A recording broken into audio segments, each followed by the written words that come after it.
Hello friends, ನಮಸ್ಕಾರ.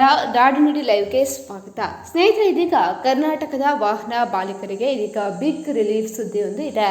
ಹಾಗಿದ್ರೆ ಏನು, ವಿಡಿಯೋವನ್ನು ಕಂಪ್ಲೀಟ್ ಆಗಿ ವಾಚ್ ಮಾಡಿ. ಕರ್ನಾಟಕದ ವಾಹನ ಮಾಲೀಕರು ಎದುರಿಸ್ತಾ ಇದ್ದಂಥ ದೀರ್ಘಕಾಲದ ಸಮಸ್ಯೆಗೆ ಇದೀಗ ಅಧಿಕೃತವಾಗಿ ಪರಿಹಾರ ಸಿಕ್ಕಿದೆ. ಅದುವೇ ರಾಜ್ಯದ ವಾಹನಗಳ ಮಾಲಿನ್ಯ ನಿಯಂತ್ರಣ ಪ್ರಮಾಣ ಪತ್ರ. PUCC ಮಾಹಿತಿಯನ್ನು ಕೇಂದ್ರ ಸರ್ಕಾರದ ವಾಹನ ಪೋರ್ಟಲ್ನೊಂದಿಗೆ ಸಂಯೋಜಿಸಲು ಕರ್ನಾಟಕ ಮುಂದಾಗಿದ್ದು, ಈ ಮೂಲಕ ವಾಹನ ಸವಾರರು ಟ್ರಾಫಿಕ್ ಫೈನ್ನಲ್ಲಿ ಸಾವಿರಾರು ರೂಪಾಯಿಗಳವರೆಗೆ ಉಳಿಸಬಹುದಾಗಿದೆ. ಇಲ್ಲಿಯವರೆಗೆ ಕರ್ನಾಟಕದ ವಾಹನಗಳು PUCC ಪ್ರಮಾಣ ಪತ್ರವನ್ನು ಹೊಂದಿದ್ರೂ ಸಹ ಅವುಗಳ ಮಾಹಿತಿ ಕೇಂದ್ರ ಸರ್ಕಾರದ ವಾಹನ ಪೋರ್ಟಲ್ನಲ್ಲಿ ಕಾಣಿಸ್ತಾ ಇರಲಿಲ್ಲ.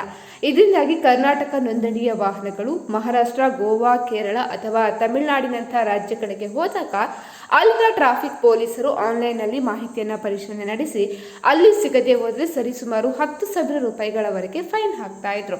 ಆದರೆ ಈಗ ರಾಜ್ಯ ಸರ್ಕಾರ ಏಪ್ರಿಲ್ 1, 2026ರಿಂದ PUCC ಮಾಹಿತಿಯನ್ನು ನೇರವಾಗಿ ಕೇಂದ್ರ ಸರ್ಕಾರದ ವಾಹನ ಪೋರ್ಟಲ್ಗೆ ಲಿಂಕ್ ಮಾಡುವ ಕ್ರಮ ಕೈಗೊಂಡಿದೆ.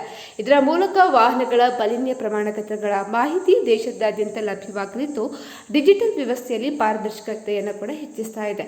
ಹಳೆಯ PUCC ಪ್ರಮಾಣ ಪತ್ರಗಳನ್ನು ಹಂತ ಹಂತವಾಗಿ ಕೇಂದ್ರ ಸರ್ಕಾರದ ವಾಹನ ಪೋರ್ಟಲ್ಗೆ ಸೇರಿಸುವ ಕಾರ್ಯ ನಡೆಯಲಿದೆ. ಆದರೆ ಹೊಸ ಪ್ರಮಾಣ ಪತ್ರಗಳು ಸ್ವಯಂಚಾಲಿತವಾಗಿ ವಾಹನ ಪೋರ್ಟಲ್ನಲ್ಲಿ ಅಪ್ಡೇಟ್ ಆಗಲಿವೆ.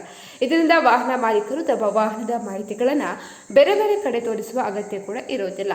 ಹಾಗಿದ್ರೆ ಇದರಿಂದ ವಾಹನ ಮಾಲೀಕರಿಗೆ ಏನು ಲಾಭ? ಈ ಹೊಸ ವ್ಯವಸ್ಥೆಯಿಂದ ವಾಹನ ಮಾಲೀಕರಿಗೆ ಹಲವಾರು ಪ್ರಯೋಜನ ಇದೆ. ಇತರ ರಾಜ್ಯಗಳಲ್ಲಿ ದಂಡ ಬೀಳುವ ಸಮಸ್ಯೆ ಕಡಿಮೆಯಾಗುತ್ತೆ.